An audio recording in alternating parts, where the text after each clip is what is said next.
What is going on, everybody? JSky99 here. Now this is going to be your Outbreak tips and tricks guide for solo and co-op.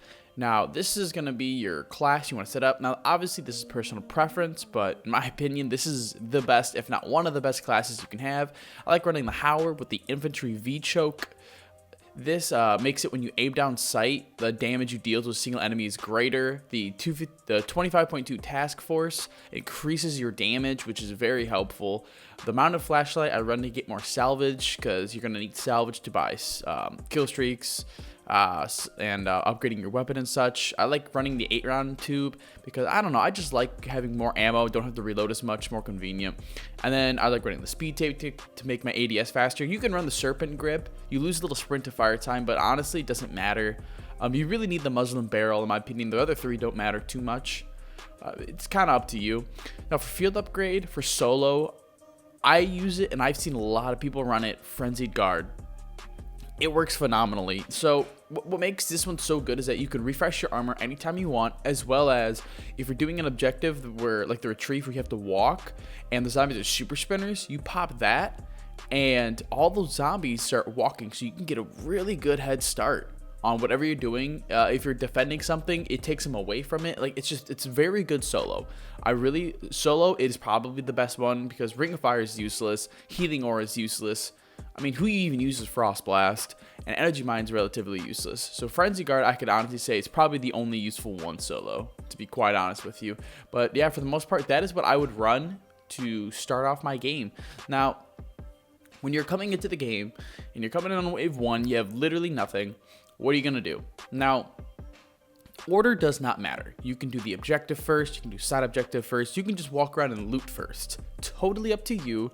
There's no specific order needed. It's not like you're going to have a bad game if you do any way whatsoever. Personal preference. Again, up to you. I like to loot first a little bit, and then do the side objectives, then do the main objective. Totally up to you. Now, when you're looting, you can look through anything. Crystals, look through buildings. Obviously, you want to open crates, kill zombies, because anything can drop anything.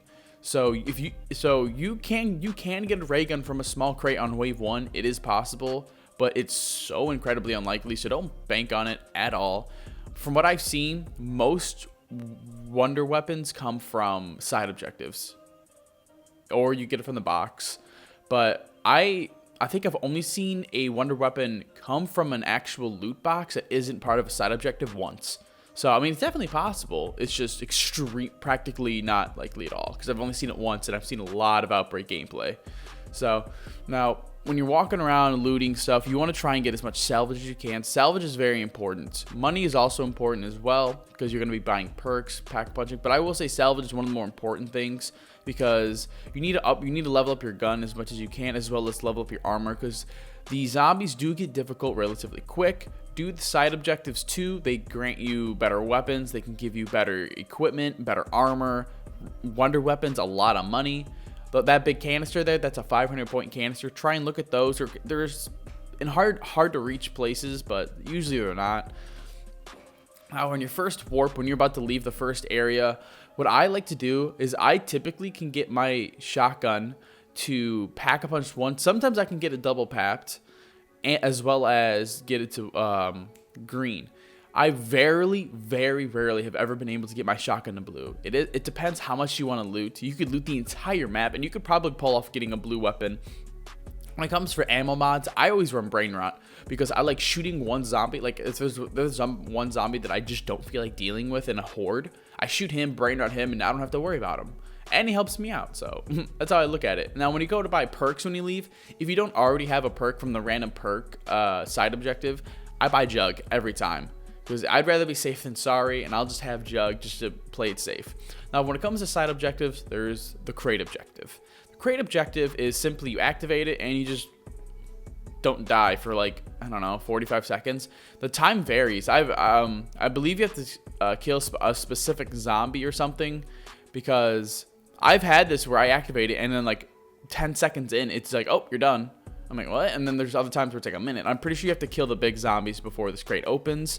Now, when this crate does open, it grants you a full power, as well as it'll grant you, it can grant you a wonder weapon. It can grant you a really good weapon, armor, salvage, equipment. And I think I've seen points come out of it too. it's a good way to just get more setup. It helps you out a lot. So if you notice, it'll drop equipment and everything, and it drops full power. Full power refreshes everybody's field upgrade. So if someone's used it, it'll refresh it. So sometimes it's smart to use your field upgrade during those lockdowns just to get it back. This is the dragon side objective. This one's pretty easy. That purple ring appears on the ground, and then 5 zombies will spawn in your area. You have to kill the zombies when their chests are glowing purple, and that their chest starts glowing purple once they enter the ring. Now you can hoard up a bunch of zombies and then activate it, so you already have a big group with you, so you can just get a big head start. Now this objective rewards you based on how many zombies you kill in the ring. Notice how the fuel tanks are slowly filling up when I kill. The more kills I get, the more it fills up. The more players in your game, the more zombies you have to kill to fill it up. So if you're doing this objective, it is preferred you have all players there, so you fill it up extremely fast. Now this objective, the higher you fill those tanks, you get better rewards. So halfway means you get the small crate. A little bit further is medium, a little bit further is large, and if you fill it up all the way, you get another gold crate. You want to aim for gold crates. Gold crates are your best chance at getting wonder weapons. When you complete this objective, the dragon head will go in, and then it flies away, and you'll be given the crate based on your how much you did. I almost always get a gold crate solo. Just kill them as they enter, and once again you get the same stuff. It's a gold crate, so just another really good chance of getting a wonder weapon. And I mean, that's basically that. Now the third one is the kill objective. I don't really know what you want to call it. Use a radio, and it spawns in a group of zombies with a couple little mini bosses. All you have to do is kill them. Now this one is actually unique because it spawns, when you complete it, it spawns a random perk drop. So when you kill these guys, it'll always spawn a random perk drop after you kill the final boss. Also, when killing these mini bosses, they do have the possibility of dropping a wonder weapon. This is across the board, whether it's part of the objective or not. Killing mini bosses has the possibility of dropping a wonder weapon. Now, mini bosses aren't tempests. They are not tempests. Megatons are mini bosses that can drop wonder weapons. Big manglers can drop them. And the Panzer Soldat, I don't know what they're called, but the Panzers, they drop wonder weapons as well. So try and kill them as much as you can. Now, obviously, you grab the perk before it goes away. Gives you a random perk. Pretty self-explanatory. Now, for the second warp, before you go to wave 3, what I like to do by now is at least get second pack-a-punched and blue on my weapon, as well as an AAT. I prefer Brain Rot all day. I love Brain Rot. Deadwire is tier 5 Deadwire. Let me rephrase that. Tier 5 Deadwire is amazing. Tier 5 Brain Rot, amazing. Shatter Blast is also really good too. Cryo Freeze and Napalm Blast, I still see no need for. They seem pretty useless. Also, if possible, try and get another perk, Stamina. Stamina will save you time, and it could save you so much because you can move so much faster. You can get around zombies quicker, and it's definitely the way to go. I have mine tier 5, so I can move a lot quicker, and it saves me a lot of time. Now, first, a main objective we're going to talk about are holdouts, and we have the Alpine Holdout. And the Alpine Holdout is the easiest one because it's I wouldn't call it a glitch, but it's a AFK spot type place where you literally just stand up here in the steam room area, get on the second level, and just sit in the corner. You can sit anywhere you want. Zombies cannot hit you. You do not have to sit in this corner. I like this corner because if you sit in the corner, nothing hits you. Nothing even comes after you. If you sit anywhere else, zombies will actually start throwing meat at you, start walking towards you and stuff like that. You sit right here, nothing comes after you. Now, let's say Treyarch decides to fix this where you can actually get hit up here and zombies will come after you up here. What do? Quite frankly, you just simply, I would still camp in this area and just use ray guns and rock back and forth. Use your weapons as you can. Stuns, decoys, monkeys. Use your this is a good training one. It's relatively large, so you can train pretty well here. Now, at the very end, if you're camping up there, I like to run down and kill as many as I can just to rack up some extra points. Maybe pick up some extra salvage. Maybe equipment. Maybe they drop something I need. Stuff like that. Just a quick way to get a little extra points before it ends. It's easy. It's an absolute cakewalk, so don't worry about it. But speaking of Alpine, we're going to talk about the Alpine Jump.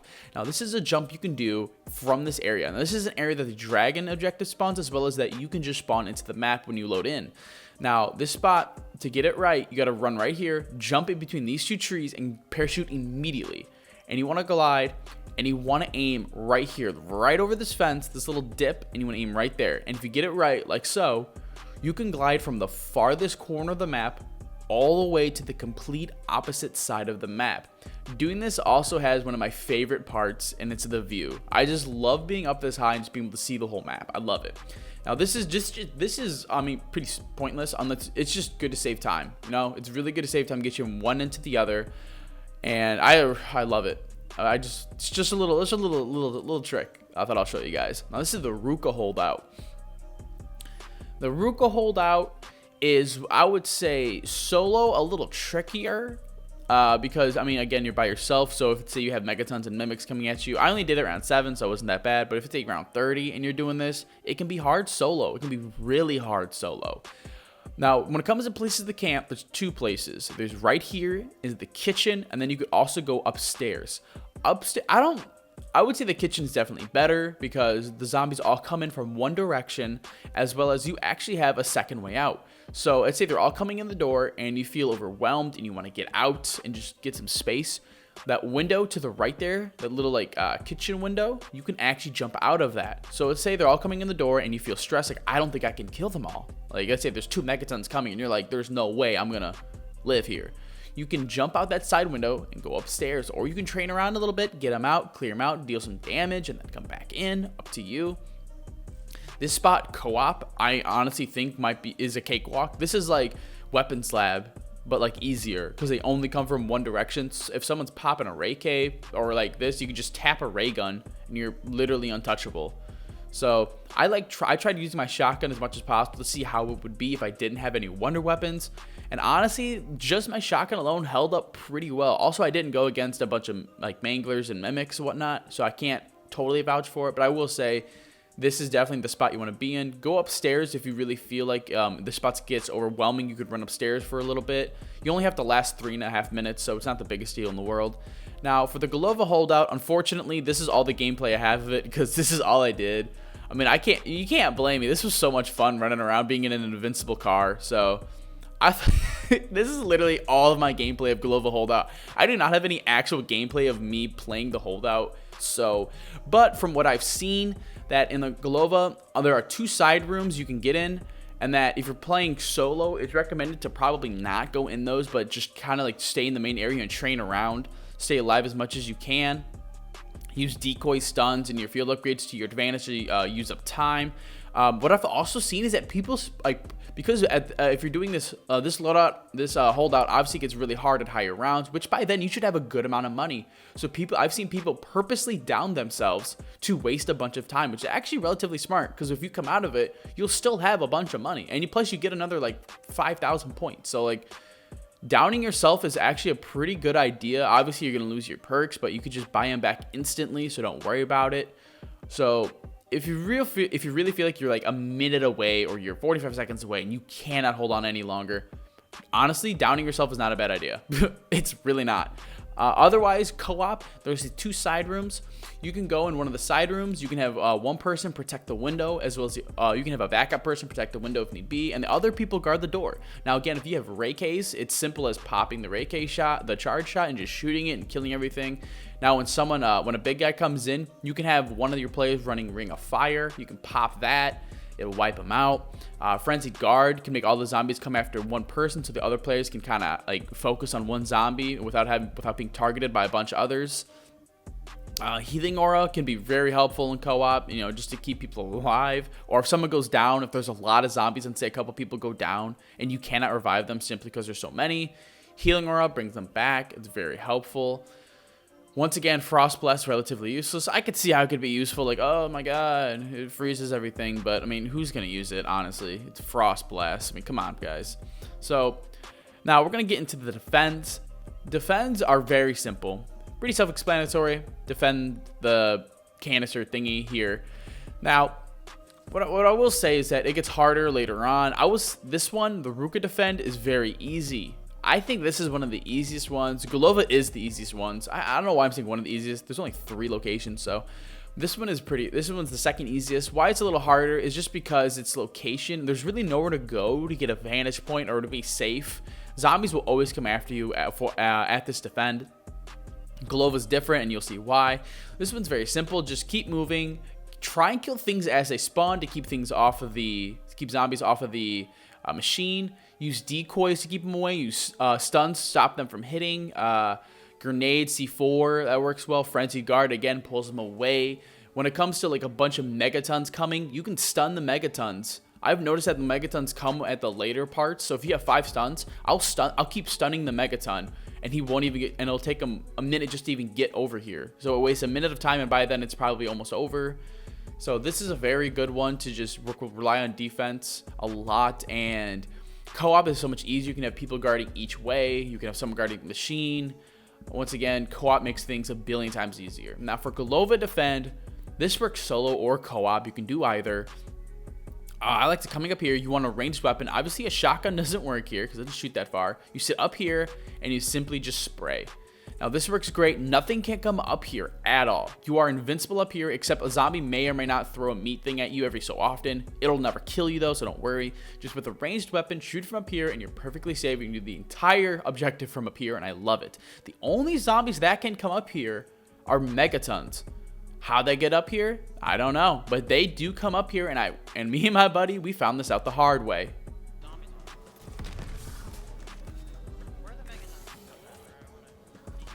He's directly behind you. Really?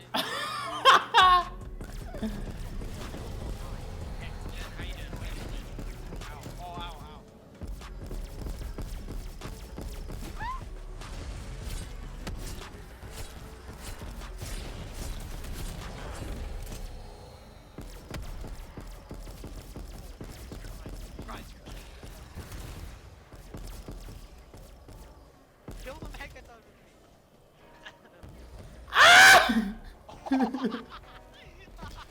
Yeah, so watch out for megatons. They can't come up there. I don't know why the one wasn't hitting him. I couldn't tell you why. Maybe it's just if you're far enough on the edge, they don't go after you, or they don't hit you. Couldn't really tell you. But yeah, watch out for megatons. That's basically it. Also, I'm going to say this now. Be careful with the ray gun. Any damage to yourself will fully break your armor if you have tier 5 jug. I bet everyone knows this by now. I just want to reiterate. Be careful, because doing that at any point, wow, it can ruin your objective so fast, because once you get the higher rounds, oh man, is it hard if you don't have armor. Now we go to the Alpine Defense. This one is the hardest one by far solo. This one I struggle with. I struggle with this one, and I personally very much struggle with this. Now unfortunately, I was doing relatively well, and then I broke my own armor with my ray gun. And because of that, I was pretty screwed, because if you don't have armor at this point, megatons and the Panzer guys like essentially one hit you. I was very screwed in this situation. And what's hard about this spot is that aerial kill streaks do not work, so you have to be using Death Machine, Sentry Gun, War Machine. I actually ended up failing this one. I broke my own armor like every time I got it. I kept killing myself with my own ray gun because of that stupid glitch, but it is what it is. When it comes to defending this co-op, it'll be much easier. You can have people running certain roles, defending each entrance, running certain things. But solo, honestly, it's just, you better spam monkeys, use your frenzy guard wisely, and try and keep the zombies a distance from the machine. What I like to do, that I've tried, is running frenzy guard outside. So the zombies all come a good distance from the machine, and then throw monkeys really far away. Get them away from the machine. Get them away. That's the best way you can do it. Now we're going to talk about the escorts. Escorts, very simple. You escort the machine. Zombies will not hit the machine unless it's not moving. So as long as it's moving, you're not going to take damage. So just keep it moving. If you're playing solo, just stay close to it. Now for solo, if there's a Tempest zombie and he shoots at it, get in between the machine and the Tempest, because if the ball hits you, it will not stop the machine. So whenever I see Tempest, I run up to it and I take all the damage from it and then I kill it. It keeps my machine moving. You want to keep your machine moving because it will not take damage otherwise. It's the best way to do it. If you have multiple people in the game, you can have one person constantly escorting the other one running around killing the big guys. When big guys come, just keep circling it. I've noticed if you keep circling it, it makes it harder for big guys to hit you, and it'll keep the escort thingy moving. You want to keep it moving. That's basically what I'm getting at. Next is the HVT, the high value target. Now this will spawn a high powered enemy, and basically he has 3 stages, and you have to do 1/3 of his health per stage. Very easy. Just once he spawns in, wait a little bit and then light him up. Very simple. The ray gun does wonders on this objective. Wonders. I mean, it just kills this guy. It kills anyone. Very simple. Very easily. Now, killing this guy can actually spawn a ray gun or a wonder weapon. So it is possible, but kill him as fast as possible, and you actually do get more XP that way. It's very simple. I mean, pretty self-explanatory. Just kill him as fast as you possibly can. Each spawn for every objective actually has the same locations. So this HVT, so when you spawn an HVT, if they spawn in a certain location, they will teleport to the same locations every time. The escorts, they spawn in a place, they'll go to the same locations every time. Now, watch out for these big guys because they can one-hit. They can one-hit, as I found out the hard way, and they have good range. They will one-hit you. Keep your distance from any and all HVTs because they can kill you very fast, and it's not a pleasant experience. Finally, we have the retrieve. Retrieve is the easiest one in my opinion. Solo, or I can't imagine how easy this is co-op, because solo, this is a cakewalk. So what I like to do for these is when walking up to the retrieval device, I walk up to it. I like getting the zombies away from it because there is a horde of zombies next to it, but also get a vehicle. Get a vehicle. I can't stress this enough. Get a vehicle. You save so much time. When I do this as fast, if I do this flawlessly where I grab a vehicle before I start it and just get going, I can do this in like a minute. Like, it's so fast how fast you can do this thing.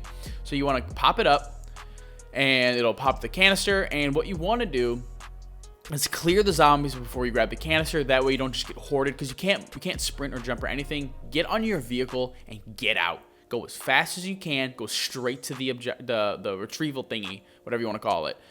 Now, the canister does break the vehicle over time, yes, but if you do it fast enough, you can do both canisters on the same vehicle easily. The only time it gets a little sketchy is if you have Tempest shooting at you. That is when it gets a little sketchy, so play it safe. Do not try. You have 4 minutes. I mean, you have a lot of time. Now, if there's a lot of zombies near and you can't get the zombies away, what I recommend doing is you want to train them up as much as possible, get them kind of tightly knit group, and you want to walk up to the canister machine, and you have that field upgrade you can use. Grab it and pop it immediately. It'll wipe out the entire horde you trained up, giving you plenty of time and space to get a little head start, to get moving.